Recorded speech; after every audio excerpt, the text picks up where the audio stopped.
Kathy. Good morning from Interact Studio. I'm so glad you're here. Welcome to the folks in the Zoom room, and howdy to the folks watching YouTube as well.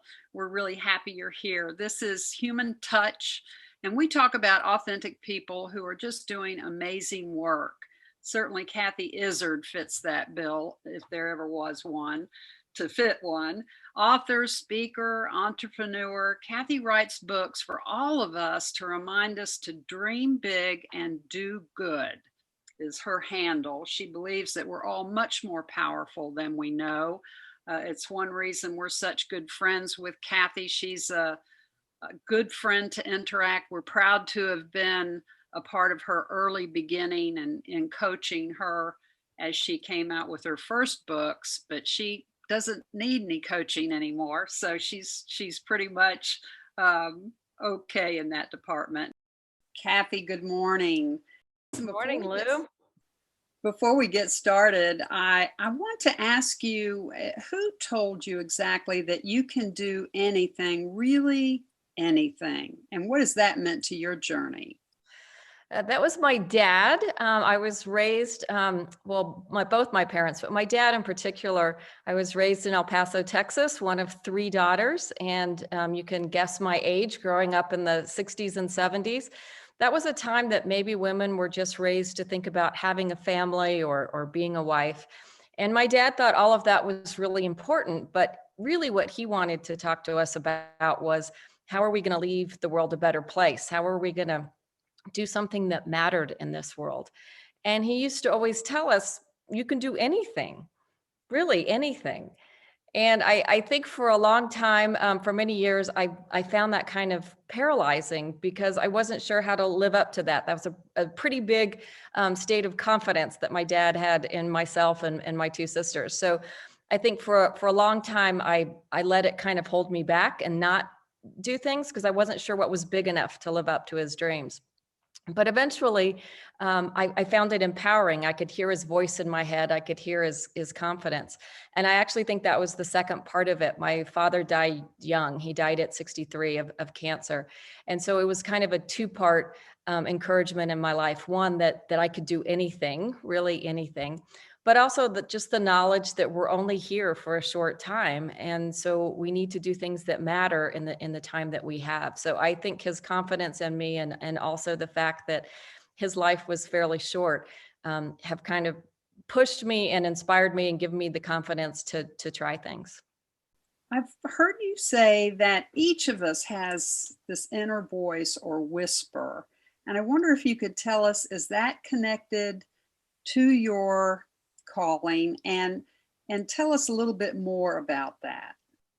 Yeah, absolutely. I wrote about that in my book, The 100-Story Home. And in fact, I'm working on a new manuscript right now that really centers around that idea, because I've talked to a lot of people now, and I'm not crazy. I'm not the only one who has these inner whispers of calling. In fact, everyone has them.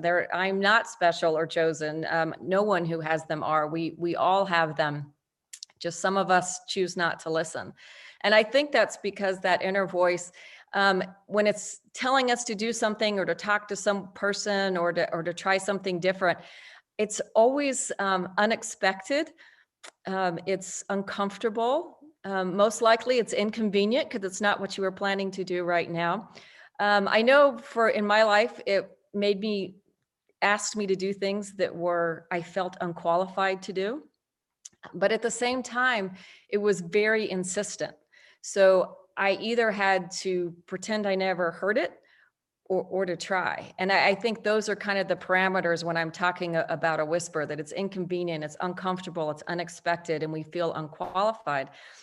But as I've listened over the years, and as I've listened to other people who've listened to their whispers, I think it's always like this inner compass that's pointing us to our true north. And so I've listened to it on all kinds of things now, from quitting my job in 2007 to house people who are experiencing homelessness to writing books. I never planned to be an author. I certainly have written some very personal things and put them in the world. And again, I was following a whisper that was going to be a good idea, even though it felt completely crazy at the time.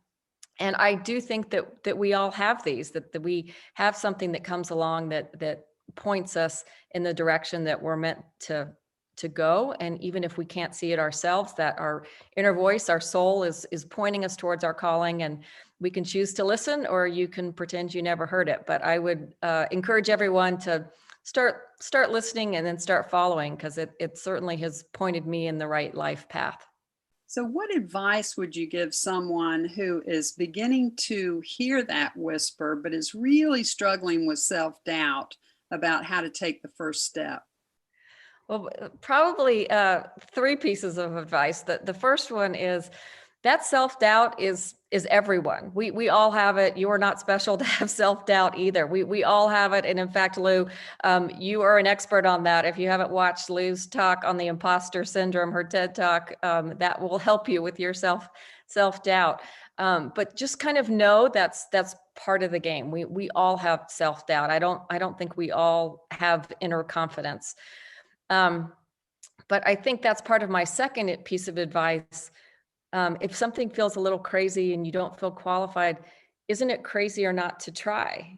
Just like on that first question, we talked about life is short. This is not a dress rehearsal. There's no do-overs. So are you going to be, sadder at the end of your life that you tried some pretty outrageous big things? Or are you going to be sadder that you lived a very safe, comfortable bubble life and never gave anything a shot? And I think that's part of my third piece of advice, is that we are all capable of so much more than we imagine. And I think part of that has to be with not only believing in yourself and something bigger, but also putting yourself in a community of people who are also wanting to dream big dreams and do big things. Certainly, I didn't work on housing by myself. I did not write books by myself. I did not work on Hopeway by myself.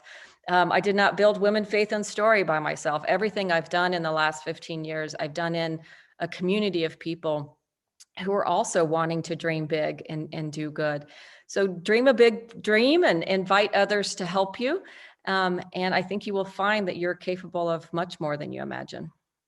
So, this might seem like a really simple question, but I wonder if you could give us your thoughts about this. Is doing good for others connected to the success in your own life, and how so? Well, I think yes. I believe doing good is part of I guess what we would call success in life, but maybe not for the reason that you might think. I think some people think of doing good as a transaction, and then so okay, if I do good things, maybe I'll write my ticket to heaven, or I will then work my way out of any bad things that might happen to me in life. And I don't believe either one of those are true. I think doing good is the way that we not only learn about others, but that's really the way we come to understand ourselves and understand that calling and what we're meant to do. I don't think you can know much about yourself when you're just focusing on your own life and your own world. And certainly I learned so much more about myself and my world when I quit my job and went to go work for the Urban Ministry Center and Roof Above in 2007. It was it was pretty hard to have a bad day when you're around people experiencing homelessness, right? There wasn't much in my life that I could really feel bad about or get down about when I'm with people who've lost everything. But on the flip side, from those same people, I learned so much about strength and hope and faith and resilience, because it takes so much hope and so much faith to wake up every day when you've lost everything, right? So I really found a new kind of gratitude for my own life, but also witnessed a type of hope and faith that I have never seen before. And so I wrote about in the 100-Story Home. I think there's kind of two ways, two important things to live our life: of doing good and loving well. And life is short, so let's spend it doing things that matter with the people we love. When you put it to do good, love well, then it's pretty simple. Oh, I love that. In closing with you, or at least this part of our program, I wonder if you could tell us a little bit about the new book. You've been busy because not only have you done the new book, but as you mentioned, you've created something pretty spectacular with your daughter called Women, Faith, and Story. And I will tell the group about that. But, tell us this third book. Why is it so special and what is it about?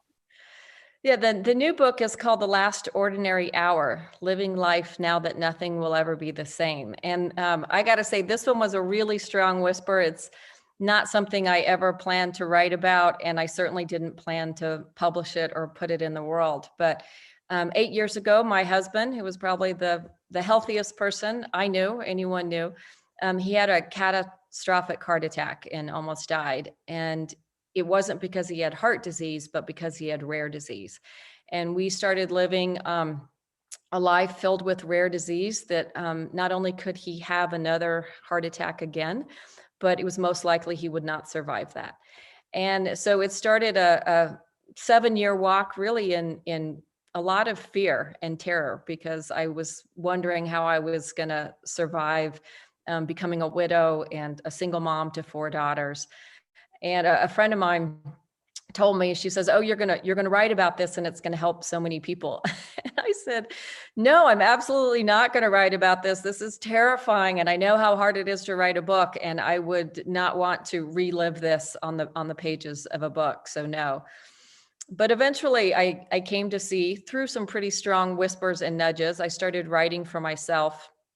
That was really cathartic, and it was really helping me see and find gratitude, not for the fact that we had this rare disease in our life, but for the fact that it was causing us to make different kind of choices in our life. If my husband was only going to have this finite amount of time, did he really want to spend it behind a desk, or did we want to do some living? And so we started making different choices in our life based on the fact that we knew he didn't have much time, or we expected he wouldn't have much time.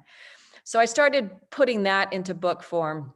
And that is what I hope this book will be, that it doesn't take a heart attack or a rare disease in your life to wake up to the wonder in your life and recognizing that there are no ordinary hours, that every day is precious, every moment is a gift. And so that is what this new book is about. Oh, thank you so much. And listen, I'm sorry you can't be with us in person, but you have given us all the heartfelt advice and the presence of Kathy that we were looking for and love. So best to you and thank you so much. Thank you, Lou. Thanks for having me this morning.